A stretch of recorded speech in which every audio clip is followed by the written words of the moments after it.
दोस्तों नमस्कार। क्या भारत में लोकतंत्र खत्म हो चुका है? क्या भारत में मोदी सत्ता तानाशाही का प्रतीक बन चुकी है? क्योंकि 9 बरस में पहली बार विपक्ष एकजुट हुआ। एकजुट होकर उसने एक पत्र लिखा। उस पत्र को सीधे तौर पर प्रधानमंत्री को संबोधित किया और इस बात का खुले तौर पर जिक्र किया कि भारत में लोकतंत्र खत्म कर तानाशाही प्रवृत्ति सत्ता का प्रतीक बन चुकी है। इससे पहले कई मौकों पर इस देश के संवैधानिक संस्थानों को लेकर क्या संसद क्या सड़क कई जगहों पर हल्ला बोला गया। कई मौकों पर इस बात का भी जिक्र हुआ कि न्यायपालिका को भी प्रभावित करने की स्थिति में सरकार आ चुकी है।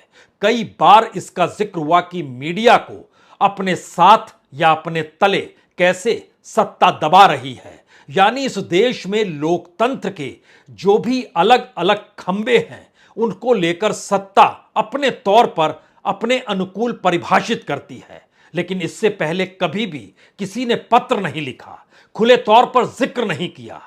और ध्यान दें तो राहुल गांधी भी लंदन पहुंचे तो उन्होंने खुले तौर पर एक ही एहसास वहां से दिखलाया कि भारत के भीतर मोदी सत्ता लोकतंत्र को खत्म कर रही है, देश को बर्बाद कर रही है।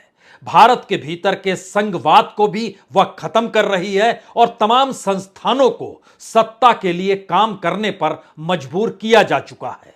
और आज 9 नेताओं ने 3 पन्ने का एक पत्र लिखा। उस पत्र के जरिए 3-4 बड़े सवालों को उठा दिया। पहला सवाल तो यही कि पूरे तरीके से इस देश की जो जांच एजेंसियां हैं वह पॉलिटिकली मोटिवेटेड यानी राजनीति के प्रभाव के तहत काम करती है, जिससे सत्ता को लाभ होता है। पूरे तरीके से विपक्ष का खात्मा करने की दिशा में इस देश की जांच एजेंसियां काम करे, इसके लिए सरकार उनको प्रवोक करती है और उनको उस दिशा में काम करने के लिए मजबूर कर देती है। और जो भी विरोधी शख्स है अगर वो बीजेपी के साथ खड़ा हो जाए तो यही जांच एजेंसियां उसकी पूरी जांच ठंडे बस्ते में डाल देती है और जांच रुक जाती है। और यह स्थिति इस देश के भीतर 9 बरस से चली आ रही है और उसमें एक पूरे लंबे नेताओं की फहरिस्त भी दी गई है कि दरअसल इन नेताओं को किस रूप में राजनीति से प्रभावित होकर शिकंजे में लिया गया। हम उस पत्र को आपके सामने पढ़ें या उसके मजमून को बताएं उससे पहले 3-4 सवालों को आप समझ लीजिए। जो पत्र लिखा गया है उसमें किसी भी कांग्रेस के नेता के हस्ताक्षर नहीं है। यानी बिना कांग्रेस के इस विपक्ष की एकजुटता का एक मतलब बहुत साफ है कि दरअसल तीसरे मोर्चे की दिशा में क्या यह पत्र पहली पहलकदमी है। 2024 के चुनाव के मद्देनजर जब जिक्र बार बार एकजुटता और विपक्ष की एकजुटता का हो रहा है तो लोकतंत्र खत्म कर मोदी सत्ता को तानाशाह बताने की स्थिति में भी कांग्रेस का साथ नहीं लिया गया, जबकि कांग्रेस के नेता 3 दिन पहले ही लंदन में इन्हीं बातों का जिक्र कर रहे थे। तो एक तीसरे मोर्चे का शुरुआत है क्या ये? दूसरी बड़ी बात, इसके भीतर में अडानी का जिक्र नहीं किया गया। अडानी के घटनाक्रम का जिक्र किया गया, कंपनियों का जिक्र किया गया, अंतर्राष्ट्रीय तौर पर किसी कंपनी ने किस रूप में रिपोर्ट दी उसका जिक्र किया गया। इसका भी जिक्र हुआ कि एसबीआई और एलआईसी का तकरीबन 78,000 करोड़ रुपया कैसे डुबा दिया गया और जांच एजेंसियों को क्या काम करना चाहिए वो काम नहीं करती है। लेकिन उसमें कहीं भी 3 पत्र में अडानी शब्द का जिक्र नहीं किया गया। और ध्यान दीजिए तो कांग्रेस या राहुल गांधी पहला शब्द अडानी को ही लेती है।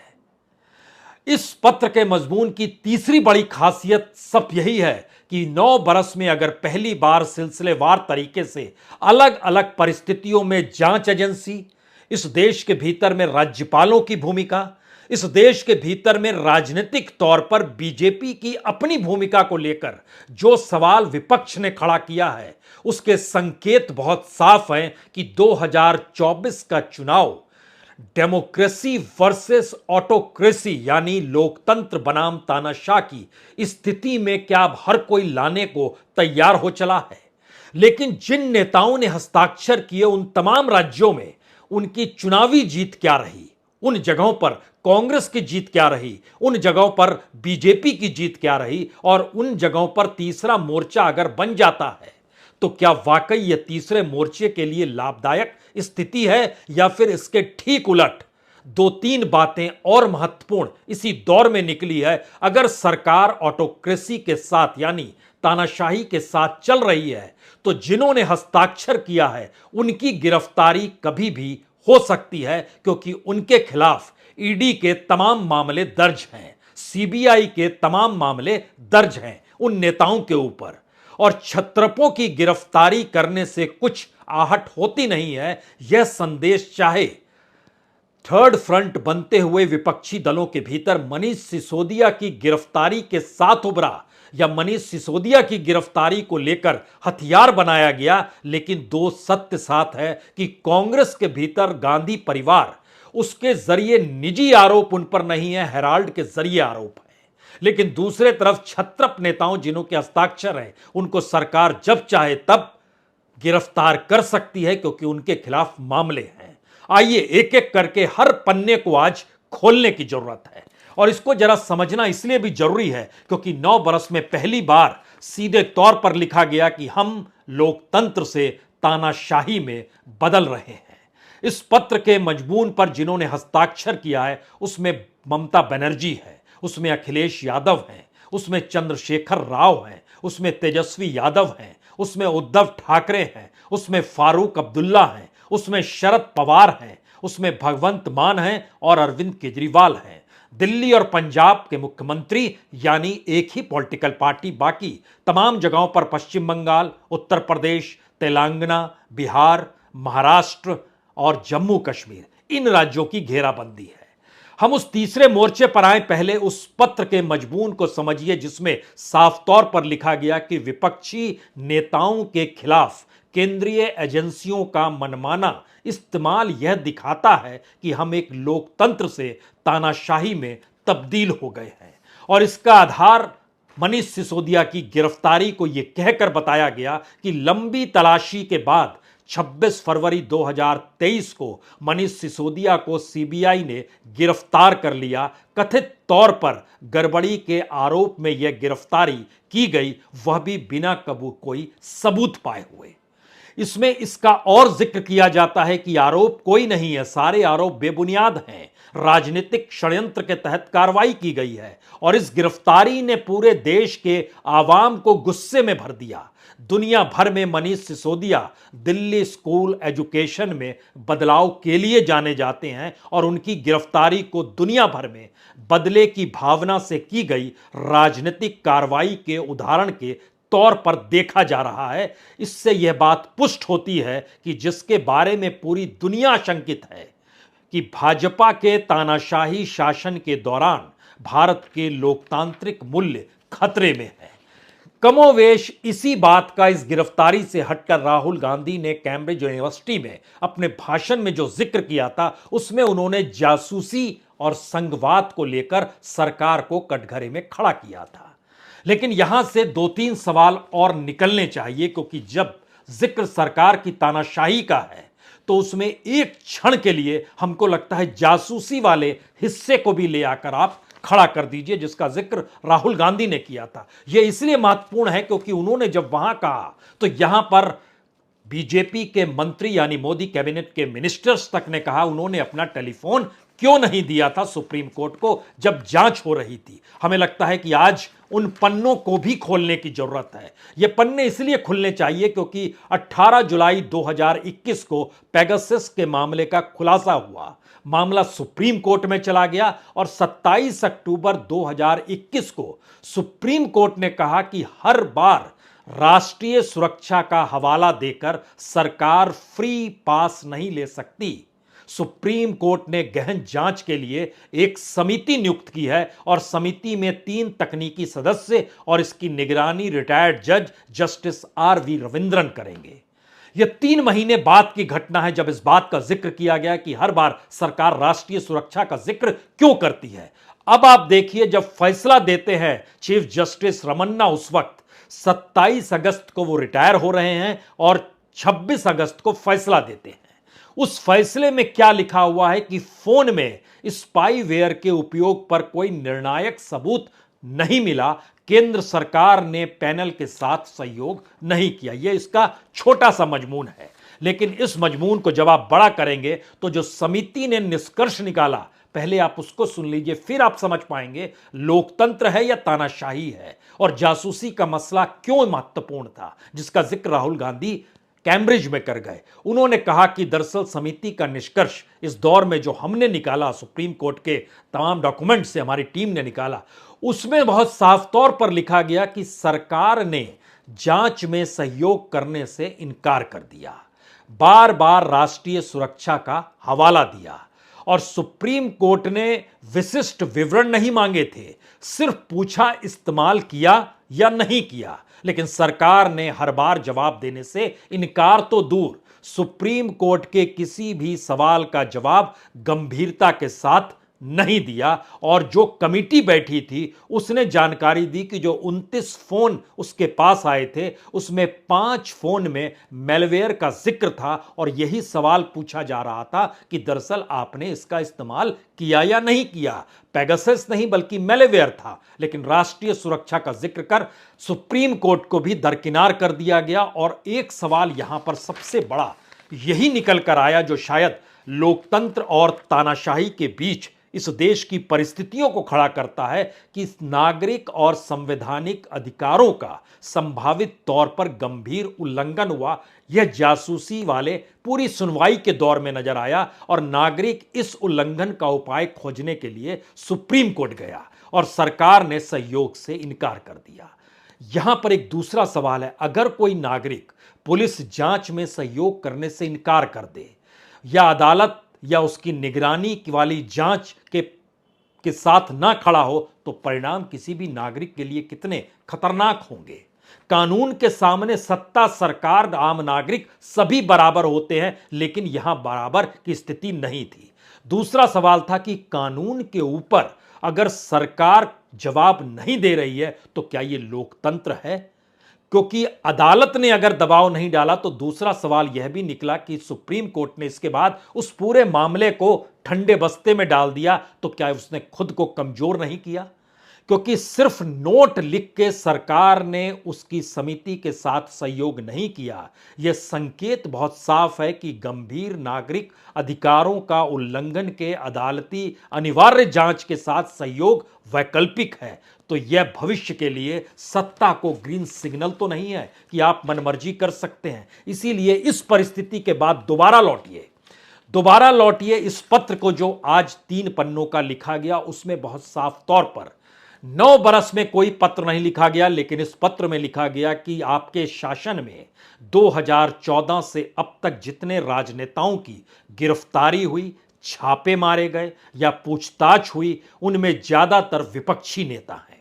और मजेदार बात यह है कि उन विपक्षी नेताओं के खिलाफ केंद्रीय एजेंसियों की जांच धीमी पड़ जाती है जो बीजेपी में शामिल हो जाते हैं। उसमें उदाहरण भी दिया गया, मौजूदा असम के मुख्यमंत्री हेमंत बिस्व शर्मा, सीबीआई और ईडी ने 2014-15 में शारदा चिटफंड घोटाले में उनके जांच की शुरुआत की। हालांकि जब उन्होंने बीजेपी ज्वाइन कर लिया तो फिर केस आगे नहीं बढ़ा। और यही स्थिति शुभेंदु अधिकारी की, यही स्थिति मुकुल राय की, यही स्थिति राणे की, और इसी स्थिति के आसपास हर ज्वाइन करने वाला अगर शामिल हो जाता है बीजेपी में और ज्वाइन करने की परिस्थिति के बाद ठंडे बस्ते में फाइल डल जाती है, तब इसके क्या मतलब निकाले जाएं, यह सवाल इसमें पूछा गया है। उसके बाद बहुत साफ तौर पर कुछ नामों का इस पत्र में जिक्र किया गया कि पॉलिटिकली मोटिवेटेड सरकार कैसे जांच एजेंसियों के जरिए विपक्ष को खत्म करना चाहती है। लालू यादव का नाम, संजय राउत का नाम, आजम खान का नाम, नवाब मलिक और अनिल देशमुख का नाम, अभिषेक बनर्जी जो ममता बनर्जी के भतीजे हैं उनका नाम, सीधे तौर पर कहा गया कि कैसे आप विपक्ष को खत्म करने के लिए जांच एजेंसियों का इस्तेमाल करते हैं। लेकिन यहीं पर एक और सवाल आया, क्या सीधे टकराव को लेकर विपक्ष के जिन नेताओं ने हस्ताक्षर किए हैं उन्होंने अडानी का जिक्र नहीं किया? यह बड़ा शानदार है। जिस पार्लियामेंट के भीतर घंटों तक नारे लगते रहे, अंबानी अडानी भाई भाई, और उस नारों के मद्देनजर जो भाषण हुआ राहुल गांधी का, जो भाषण हुआ खड़गे का, उसको स्पंज किया गया, सारी बातें हैं। लेकिन जरा उस पत्र के मजमून का यह हिस्सा इसलिए देखिए क्योंकि लड़ाई बीजेपी को लेकर कांग्रेस की जो लड़ाई और जो तीसरा मोर्चा बन रहा है, इन दोनों के बीच की परिस्थिति को भी एक क्षण के लिए आपको समझना होगा। इस पत्र में लिखा गया कि एक international forensic financial research report के बाद एसबीआई और एलआईसी ने एक कंपनी, अडानी नहीं, एक कंपनी के चलते अपने शेयरों के मार्केट कैपिटलाइजेशन में 78,000 करोड़ से ज्यादा रुपए गंवा दिए। इस जांच एजेंसियों को इस कंपनी की आर्थिक विसंगतियों की जांच करने के लिए क्यों नहीं लगाया गया? यानी एक कंपनी, इस कंपनी अडानी का जिक्र नहीं करने से कतराया गया इस पत्र में, जबकि इस कंपनी में जनता का पैसा लगा हुआ है। फिर से इस बात का जिक्र है, इस कंपनी में। इस सवाल के बाद राज्यपालों की भूमिका को लेकर भी सवाल उठाए गए इस पत्र में, जिसमें साफ तौर पर कहा गया कि संघवाद किस तरीके से खत्म किया जा रहा है, संविधान के प्रावधानों के खिलाफ राज्यपालों की भूमिका महाराष्ट्र में, तमिलनाडु में, पश्चिम बंगाल में, पंजाब में, तेलंगाना में, दिल्ली में, और जिस तरीके से गवर्नर मूव करते हैं वो उनकी स्वायत्तता और निष्पक्षता पर सवाल उठाता है। और पत्र के आखिर में इस बात का जिक्र है कि डेमोक्रेसी में लोगों की इच्छा सर्वोपरि होती है। लोगों ने जो फैसला सुनाया उसका आदर किया जाना चाहिए, भले ही वो ऐसी पार्टी के पक्ष में दिया गया हो जिसकी सोच आपसे मेल नहीं कर पाती है। ये पत्र 2-3 मैसेज बहुत साफ आखिरी लेटर में आकर देता है, क्योंकि जो क्षत्रप हैं वो समझ गए हैं कि उनके लिए मुश्किल स्थिति और आने वाली है। कांग्रेस को वह खुद से अलग देखने की शुरुआत कर चुके हैं, क्योंकि कांग्रेस एक नेशनल पार्टी है और वहां पर उनकी गिरफ्तारी उस रूप में जो ईडी ने राहुल गांधी से पूछताछ की, सोनिया गांधी से पूछताछ की, या पूरा हेराल्ड का जो मसला है, उसके मद्देनजर अगर आप राज्यों में चले जाइएगा तो अलग अलग राज्यों में कांग्रेस के कई नेताओं के नाम ईडी में हैं, लेकिन उनका मतलब क्या है? मसलन चिदंबरम है, नवीन जिंदल है, रेवनाथ रेड्डी है, भूपेंद्र सिंह हुड्डा है, ओक्रामी बोबी सिंह है, नवाम तुकू है, अशोक चौहान है महाराष्ट्र के, ये तमाम नेताओं की मौजूदगी है। लेकिन सवाल सबसे बड़ा यह है कि इस दौर में जिन नेताओं ने हस्ताक्षर किए वो जानते हैं कि आने वाले वक्त की राजनीति उनके लिए बहुत मुश्किल है। और ध्यान दीजिए तो ममता बनर्जी, उनके 26 नेता फंसे, उनका खुद का नाम नारदार शारदा मामले में है, ईडी की फाइल में दर्ज है। शरद पवार कोऑपरेटिव मामले से लेकर उनके साथ जो मंत्रियों की पूरी फहरिस्त है वह भी ईडी के दायरे में है। चंद्रशेखर राव, उनकी बेटी ही जो तेलंगाना के, उनकी बेटी है, उसके अलावा 7 वहां के नेता और ब्यूरोक्रेट्स जो उनके करीब के हैं उनका नाम ईडी के लिस्ट में है। उद्धव ठाकरे, उनके तो अपने साले साहब को ईडी पूछताछ कर चुकी है और कहा जाता है पता नहीं जिस दिन रूठ जाएगी उस दिन गिरफ्तार भी कर लेगी। तेजस्वी यादव का नाम भी मनी लॉन्ड्रिंग में ईडी ने दर्ज किया हुआ है। अखिलेश का मामला भी सीबीआई जांच के दायरे में है कि वो आय से ज्यादा संपत्ति का मामला है। फारूक अब्दुल्ला का नाम ईडी के दायरे में है। लेकिन सवाल यह है कि इन सब के बीच नीतीश कुमार ने साइन नहीं किया, हेमंत सोरेन ने साइन नहीं किया, स्टालिन ने साइन नहीं किया।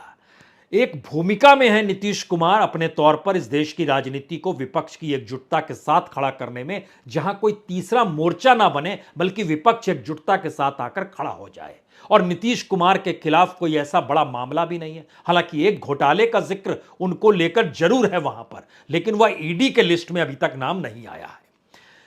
अब अगला सवाल है, तो क्या पटी हुई विपक्ष की परिस्थिति में इसको देखें, भारत में लोकतंत्र खत्म होने की स्थिति में मौजूदा वक्त को देखें, मोदी सत्ता के तानाशाह में तब्दील होने को देखें, या फिर 2024 के चुनाव के इर्द गिर्द जरा परीक्षण कर ले? हमें लगता है परीक्षण पहले कर लेना चाहिए, क्योंकि पंजाब, बिहार, उत्तर प्रदेश, महाराष्ट्र, बंगाल, तेलंगाना, जम्मू कश्मीर और दिल्ली, इन तमाम जगहों की अगर सारी सीटों को आप मिला दीजिएगा तो तकरीबन 253 सीट लोकसभा की यहां पर बनती है।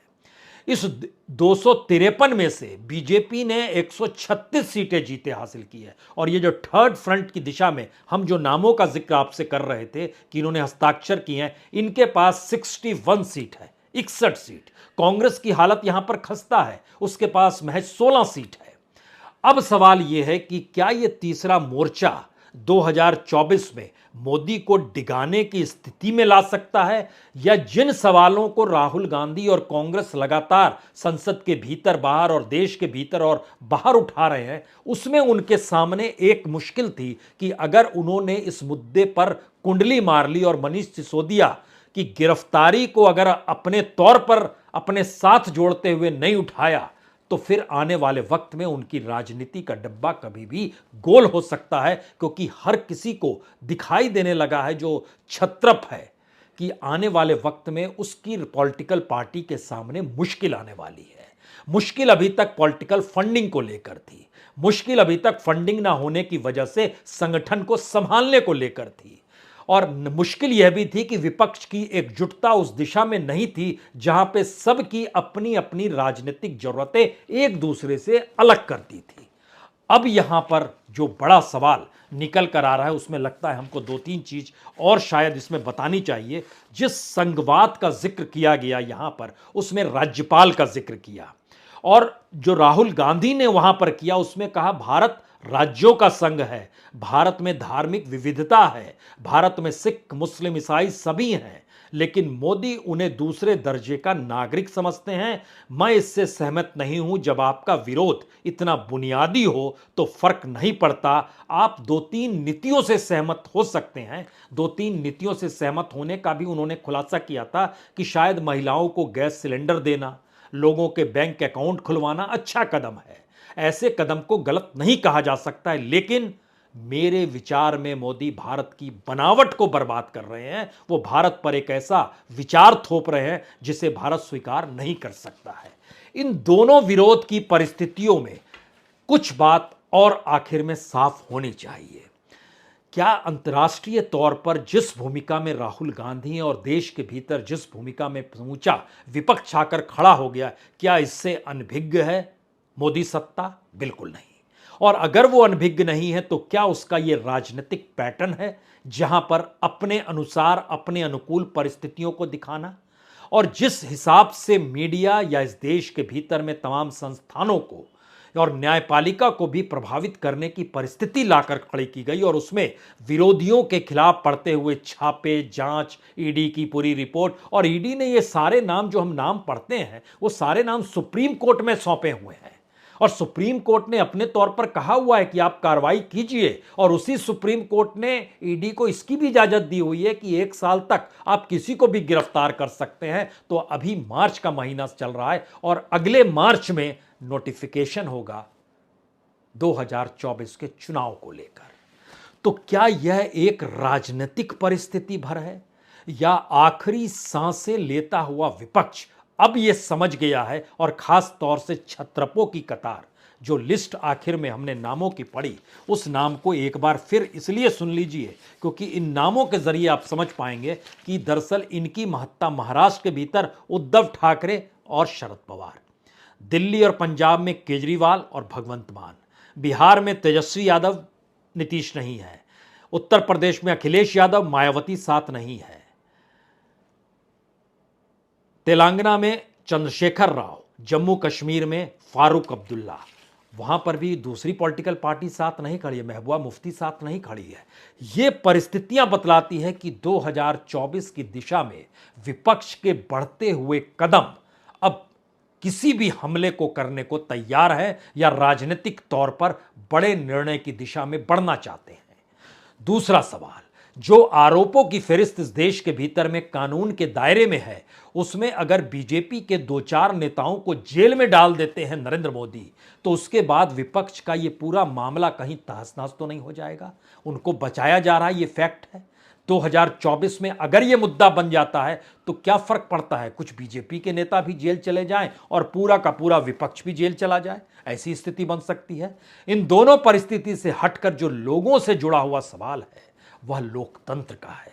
लोकतंत्र में नागरिक के अधिकारों के हनन का सवाल इसलिए महत्वपूर्ण है, जासूसी के दायरे में सिर्फ नेता नहीं थे, पत्रकार भी थे, सामाजिक कार्यकर्ता भी थे, वकील भी थे, सुप्रीम कोर्ट के जजेस भी शामिल थे, उनका स्टाफ भी शामिल था। जो किया जा रहा था यानी पूरे के पूरे डेमोक्रेटिक सिस्टम को एक ऐसे सिस्टम में तब्दील कर देना जो सत्ता के इशारे पर चले। इसको लोकतंत्र कहें या ऑटोक्रेसी यानी तानाशाही कहें, कुछ भी तय कर लीजिए, लेकिन भारत का राजनीतिक मिजाज धीरे धीरे गर्म हो रहा है। बहुत बहुत शुक्रिया। और लोगों की खामोशी इस दौर में शायद राजनीति को अच्छी लग नहीं रही होगी। बहुत बहुत शुक्रिया।